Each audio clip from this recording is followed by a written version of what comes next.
నాకు టీవీలో కనిపించాలి అందరితో సెల్ఫీలు దిగాలని చాలా ఇష్టం. అవునా? మరెవరికి చెప్పావు ఇది? మా డాడీ. మీ డ్యాడీకి చెప్పావా? మీ డ్యాడీ ఏం చేస్తారు? మా డాడీ లాయర్. లాయరా? సుందరం ఫైనాన్స్. ఓహ్! లాయర్ కూతురు యాక్టర్ అయ్యింది. ఓకే. లాయర్ కదా! యాక్టింగ్ వద్దు, అవొద్దు, ఇవొద్దు అని చెప్పలేదా? నీకు ఇంట్రెస్ట్ ఉందని నేర్పించారా? స్కూల్‌కెళ్ళేదానివా యాక్టింగ్ స్కూల్‌కి? యాక్టింగ్ స్కూల్‌కి నార్మలే. నార్మలేనా? ఆడిషన్‌కి ఎవరు తీసుకొచ్చారు? ఆడిషన్‌కి మా డాడీ. మీ డ్యాడీ తీసుకొచ్చారా? సెలెక్ట్ అవుతావని అనుకున్నారా అసలు? సెలెక్ట్ అవుతావు అనుకున్నావా?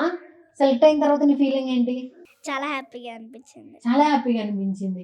సో, నీకు ఫస్ట్ పెర్ఫార్మన్స్ స్టేజ్ మీద చేసినప్పుడు నర్వస్‌గా గాని, భయంగా అలా ఎప్పుడైనా ఫీల్ అయ్యావా? నార్మలే. నార్మలే. అంతా నార్మలే. అంతా భయం ఏం నార్మలే. లేదు. ఎందుకని? ఎందుకంటే ఇక్కడ స్టేజ్ మీద కదా చేసేది అంత పెద్దగా. రోడ్డు మీద ఏం చేయట్లేదు కదా! అంతే చాలా 100 మంది చూస్తారు ఏమవుతుంది?